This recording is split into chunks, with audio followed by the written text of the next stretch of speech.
Hello students, welcome to this lecture. This lecture is based on concept, objectives and importance of listening skill. Listening skill is related to audio sense and speech is the function of lingual sense. Listening is believed to be passive. When someone speaks, listening occurs. Speech generates sounds which reaches to the audio sense.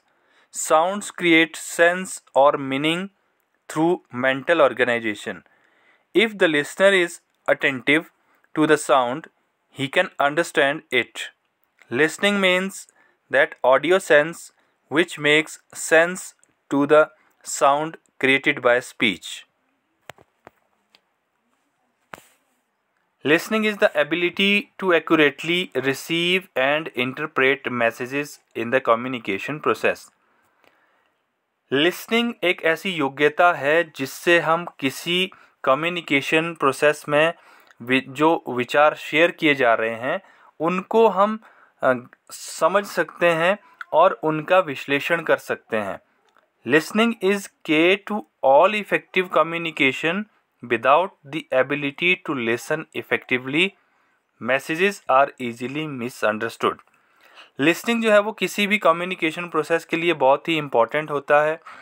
Without the ability to listen, अगर हमारे पास सुनने की योग्यता ही नहीं है या हम नहीं सुन पा रहे हैं या समझ पा रहे हैं किसी मैसेज को कम्युनिकेशन प्रोसेस में, तो कम्युनिकेशन प्रोसेस हमारा बाधित हो जाता है या हम मैसेज को रिसीव ही नहीं कर पाएंगे अगर हमारे पास सुनने की योग्यता नहीं है.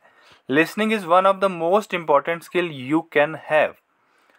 जो भाषा के 4 स्किल इम्पॉर्टेंट होते हैं, listening, speaking, reading and writing, उसमें से ये एक मोस्ट इम्पॉर्टेंट स्किल है. An active process of getting information ideas. ये एक सक्रिय प्रक्रिया है किसी भी इन्फॉर्मेशन को और किसी के विचारों को ग्रहण करने की. किसी का वाचन सुनने या सुनकर अर्थ एवं भाव को समझने की क्रिया को हम श्रवण कौशल या लिसनिंग स्किल कहते हैं. Listening skills are the ways to help you listen something more effectively. Listening skill से किसी भी मैसेज को, किसी भी कम्युनिकेशन प्रोसेस में हम दूसरे के विचारों को बड़े अच्छे तरीके से समझ सकते हैं और सुन सकते हैं. अब हम इसके इम्पोर्टेंस की बात करेंगे कि लिसनिंग स्किल की इम्पोर्टेंस क्या होती है. देखिए, listening is the first and the foremost communication skill that we learn in our lives. It has great importance in our everyday life such as it helps in learning. Listening जो है वो हमें सीखने में मदद करती है. It increases one's understanding. इससे किसी की समझ को बढ़ावा मिल सकता है. It builds stronger relationships by creating a desire to cooperate among people because they feel acceptance and acknowledged. इससे क्या होता है कि जब सामने वाला कुछ बोलता है तो उसे एक्सेप्टेंस जब श्रोता से मिलती है तो उनके बीच में एक स्ट्रॉन्ग रिलेशनशिप बन जाता है, क्योंकि जब आप किसी की बात को सुनते हो तो उसे लगता है कि आप उसे, उसके विचारों को एक्सेप्ट कर रहे हो. जहाँ पर एक्सेप्टेंस होती है वहाँ पर स्ट्रॉन्गर रिलेशनशिप बिल्ड होते हैं. It reduces stress and tension. बोलने से क्या होता है या सुनने से क्या होता है कि हमारा जो स्ट्रेस है वो कम हो जाता है. तो सुनने से हमारा स्ट्रेस और टेंशन जो है वो कम हो जाती है. जैसे हम म्यूज़िक सुन सकते हैं, कोई किसी भी तरह से जिससे हमें अच्छा लगता है उस तरह का कोई भी म्यूज़िक हम, या किसी की स्पीच, मोटिवेशनल स्पीच सुन सकते हैं. It resolves conflicts. इससे हम कई बाधाओं को, कई विवादों को दूर कर सकते हैं. It relieves boredom. ये लिसनिंग स्किल जो है ये हमें बोर्डम से दूर ले जाता है. मतलब हम बोर नहीं हो सकते हैं, या अगर बोर है तो सुनने के माध्यम से हम बोर्डम को ख़त्म कर सकते हैं. जैसे इसका एग्जांपल है लिसनिंग टू म्यूज़िक. हम म्यूज़िक सुनकर बोर्डम से मुक्ति पा सकते हैं. It can improve work quality on job because it is most frequent type of on the job communication. इससे क्या होता है कि जॉब के दौरान हमारी वर्क की क्वालिटी को हम इम्प्रूव कर सकते हैं, क्योंकि जॉब कम्युनिकेशन बहुत इम्पॉर्टेंट जो कंसेप्ट होता है। जॉब के दौरान जब हम किसी की बात को सुनते हैं, किसी को अहमियत देते हैं, अच्छे से ध्यानपूर्वक पूरे प्रोसेस वहाँ की कम्युनिकेशन प्रोसेस में पार्टिसिपेट करते हैं, तो हमारे वर्क क्वालिटी जो है वो भी इम्प्रूव हो जाती है। अब इसके ऑब्जेक्टिव्स की बात करते हैं कि इसके ऑब्जेक्टिव क्या है, इसके उद्देश्य क्या है। Listening skill form the base of good learning of the language. देखिए इम्पोर्टेंस जो है उसी से जुड़े हुए इसके ऑब्जेक्टिव्स भी होंगे, तो कुछ हम सेपरेटली करेंगे, बाकी ज़्यादातर इसी से ये जुड़े होंगे। लिसनिंग स्किल से क्या होता है कि अच्छी तरह से हम सीख सकते हैं भाषा को, क्योंकि भाषा को सीखने के लिए जो फंडामेंटल स्किल है वो लिसनिंग स्किल होता है। तो लिसनिंग स्किल के थ्रू आप देखते हैं कि छोटा बच्चा जो होता है वो कहीं कोई किताबें तो पढ़ता नहीं है, ना उसकी कहीं पर क्लास लगती है, वो सुनता है अपने बड़ों की बातों को जहाँ जिस माहौल में परिवेश में वो है, और सुनकर ही वो भाषा को बोलना शुरू करता है। तो फाउंडेशन जो लैंग्वेज की है वो लिसनिंग स्किल है। It determines the purpose which communicates the message. इससे निर्धारित किया जा सकता है कि हम किस तरह से कम्युनिकेशन करेंगे, कम्युनिकेशन का मैसेज क्या होगा, कंटेंट क्या होगा और नॉलेज क्या होगा। इसे ये निर्धारित करने में हमें हेल्प मिलती है। It helps in making speaking skill effective. Listening skill अगर अच्छा है तो उससे हम स्पीकिंग स्किल को प्रभावशाली बना सकते हैं, या लिसनिंग स्किल से स्पीकिंग स्किल को प्रभावशाली बनाने में हमें सहायता मिलती है। It assists in the verbal interaction among the persons and the group. ये हमें किसी भी व्यक्ति के साथ इंटरेक्शन करने में या किसी ग्रुप के साथ इंटरेक्शन करने में मदद करता है। The educational process is based on speaking and listening. जो एजुकेशनल प्रोसेस हमारा है ये स्पीकिंग और लिसनिंग स्किल के ऊपर आधारित होता है। इसलिए भी हमारा ऑब्जेक्टिव बन जाता है कि हम लिसनिंग स्किल को ज़्यादा से ज़्यादा इम्प्रूव करें। दूसरों की बात को ध्यानपूर्वक सुनने की आदत डालना, ये भी श्रवण लिसनिंग स्किल का एक ऑब्जेक्टिव है। दूसरे के द्वारा किए गए उच्चारण को सुनकर, ये जो प्रोनंसिएशन ड्रिल है इसको हम इम्प्रूव कर सकते हैं किसी को इमिटेट करके।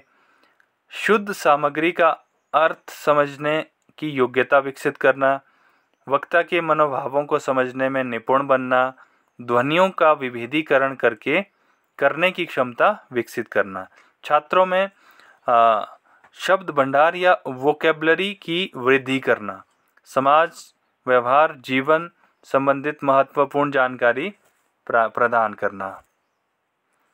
Effective listening. इफेक्टिव और active listening is actively absorbing the information given to you by the speaker, showing that you are interested. Effective और एक्टिव लिसनिंग जो है वो एक सक्रिय प्रक्रिया है जिसमें हम जो स्पीकर है उसे इम्पोर्टेंस देते हैं by showing that you are interested। जब हम उसे ये एहसास दिलाते हैं स्पीकर को कि हम आपके विचारों को सुनने के लिए इंटरेस्टेड है या इच्छुक है, जब हम उसे रुचि अपनी दिखाते हैं। It can also include providing the speaker with the feedback.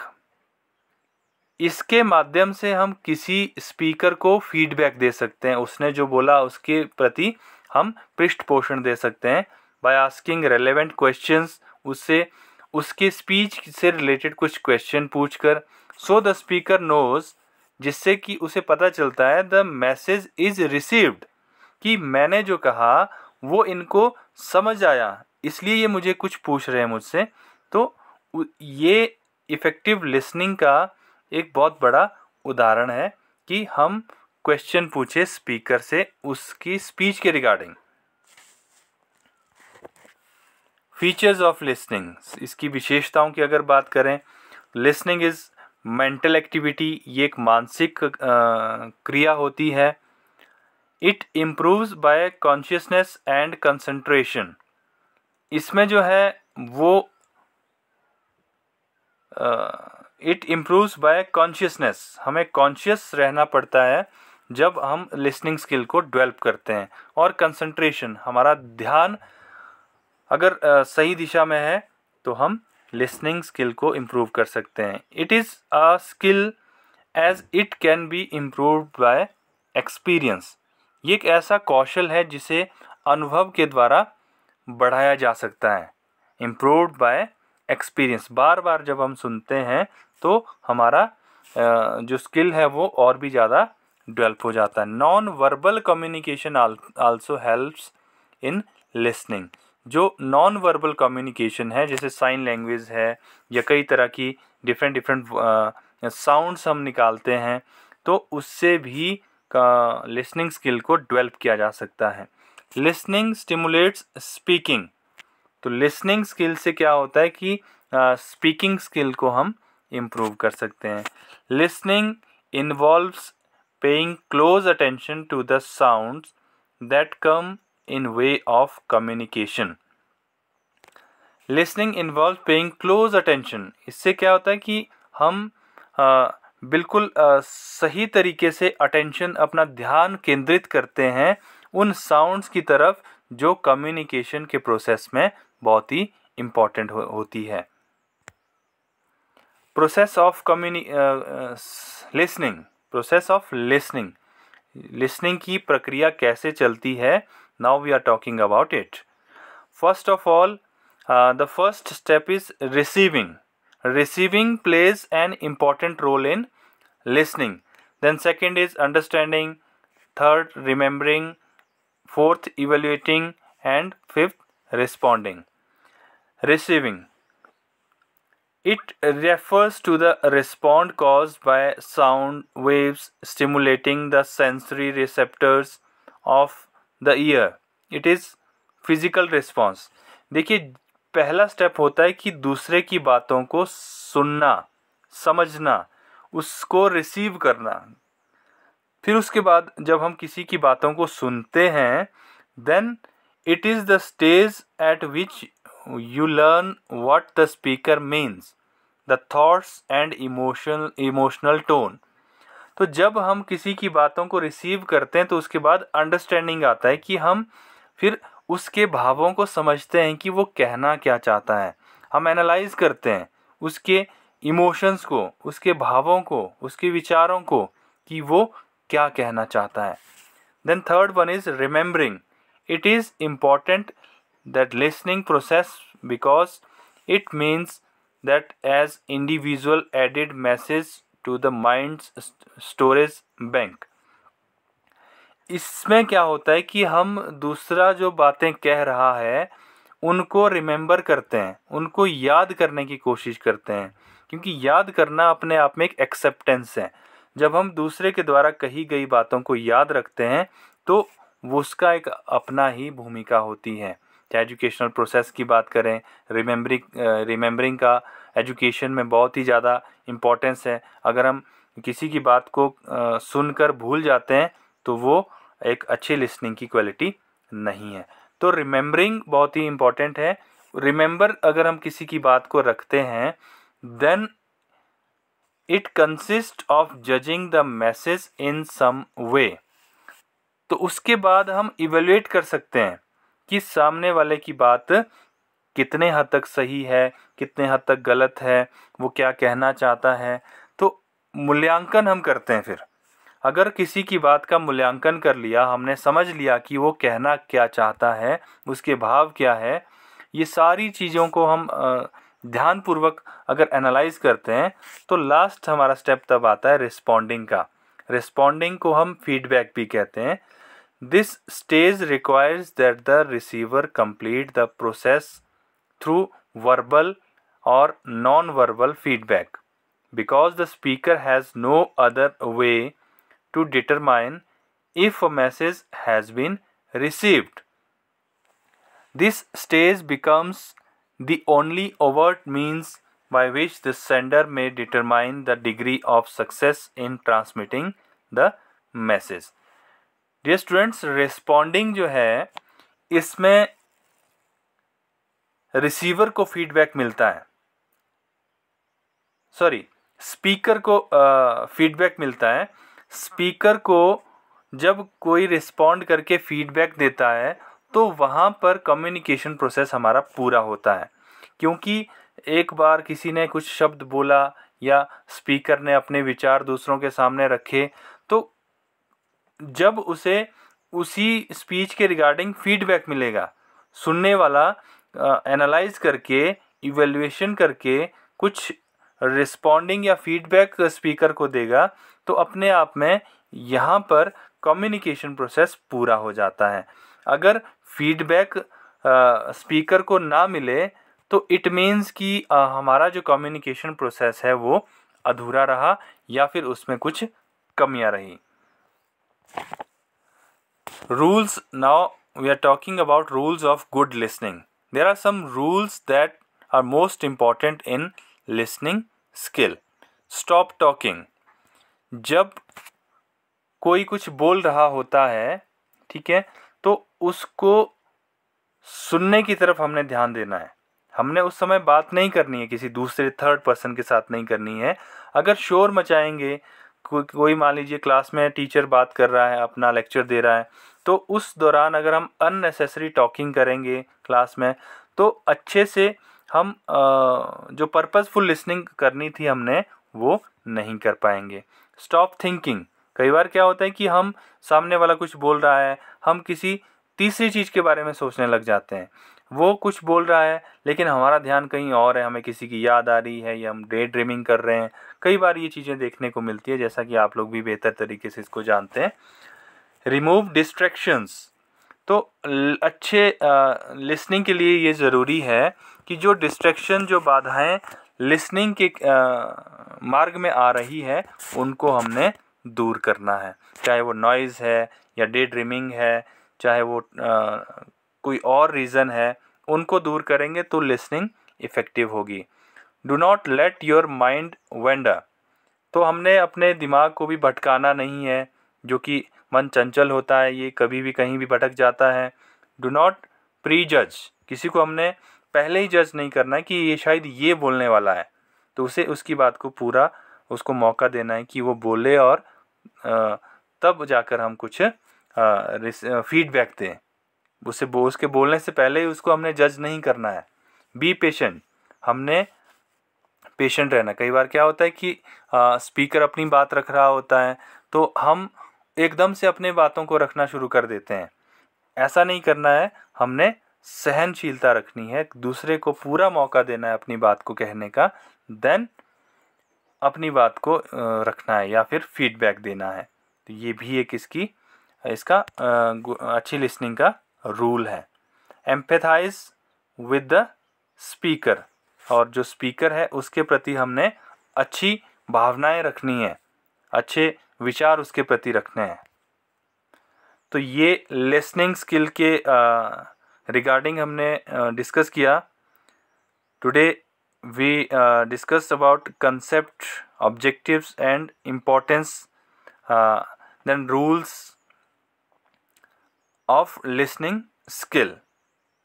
That's all about this topic. एक चीज़ यहाँ पर मैं और ऐड करना चाहता हूँ कि आप लोग लेक्चर्स को अटेंड करते हो, आप सुनते हो, तो आपने कमेंट सेक्शन में जाकर अपना नाम और अपना रोल नंबर ज़रूर लिख देना है, क्योंकि इससे ये पता चलेगा कि किस किस स्टूडेंट ने लेक्चर को अटेंड किया है।